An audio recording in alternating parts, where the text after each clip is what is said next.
Hello, I'm Liz Lumley of Finextra, and today I'm speaking to Beau Alexander of SunGard's Valdi, and we're going to have a bit of a conversation about risk management. So, it's almost, you can say that there's a certain amount of common sense that comes into risk management. But saying that, do you think the industry as a whole kind of adequately manages risk?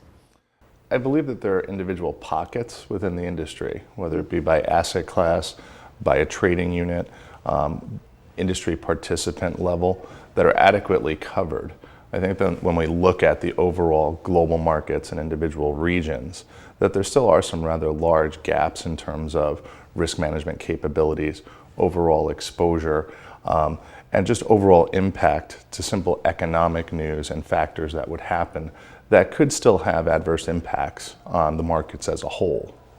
We see that there is large efforts to cover risk and aggregation within independent units. But we still see a lot of struggle on the overall high level firm or institution aggregated number across multiple products and regions as to how well they're actually managing their exposure and their moment-to-moment risk against markets and counterparties.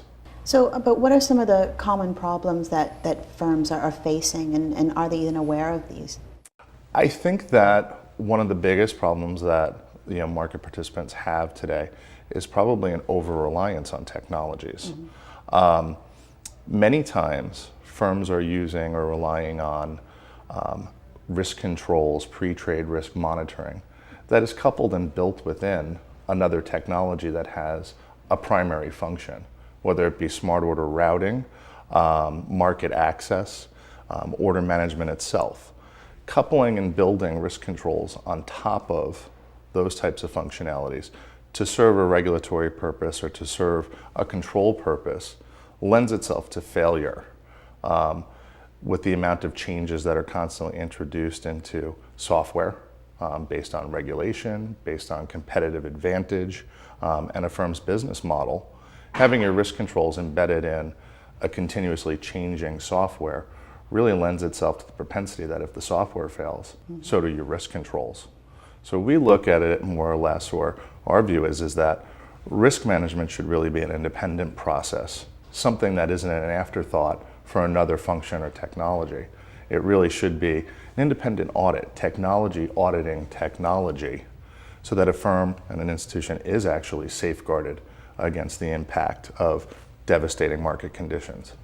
So you mentioned technology, but when talking about risk management, I wanted to move into talk about regulation. And of course, banks love to complain about how stringent regulation is. But what is your opinion? Are you seeing more stringent risk controls happening right now? We certainly are. We're seeing a large wave, run across the globe right now, originating in the East with capital controls and regulations that have gone into effect. And they're mandating adequate controls be in place to monitor risk on a pre-trade basis, to have adequate market access controls. The definition of adequate, as we've seen, varies, from participant to participant, firm to firm. As that concept is kind of growing and is kind of leapfrogging from region to region, you see from the US to Canada to Europe to Asia, you're seeing a little bit of variety and a little bit of flavor, but you're actually not seeing any type of uniform controls come into place. So I do see the direction of the markets being where after sort of this first round of regulatory reviews and still continued incidences within the global marketplace of failures, of firms exposing the market to excessive risk, market disruption, I certainly see that there's probably the propensity that we're going to have a more directed guideline as to how risk should be managed and to the viewpoint that the industry should be taking for it. So if we're going to have a more of a direct focus on how risk should be handled, is this, in your opinion, is this moving towards making the markets any safer? Well, the markets themselves are always designed on speculation. People enter the market with the hopes of maximizing their profits, their revenue, increasing their income.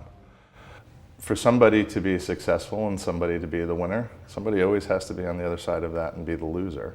So there's always going to be risk within the markets. Has it tightened up the market? Has it made, on the independent firm level, given you more or less, exposure to counterparty risk? Has it given you more insight into who your execution partners are and what your actual liabilities would be if they fail? Yes, it certainly has, and in that respect, it's made the market safer. However, has it protected the markets overall from any type of event that could ripple across? No, not really, because there is a big factor missing, and that there is a lack of an aggregated level across the markets themselves. Mm-hmm. So while individual participants may or may not be adhering to very strict guidelines on their capital, their scrutiny on their counterparties and their execution providers, you still have the propensity that there may be that one out there who really simply is not as strict with their guidelines, may be diffusing liquidity across multiple providers. So they're just, leveraging their execution relationships to expand, their capital limitations.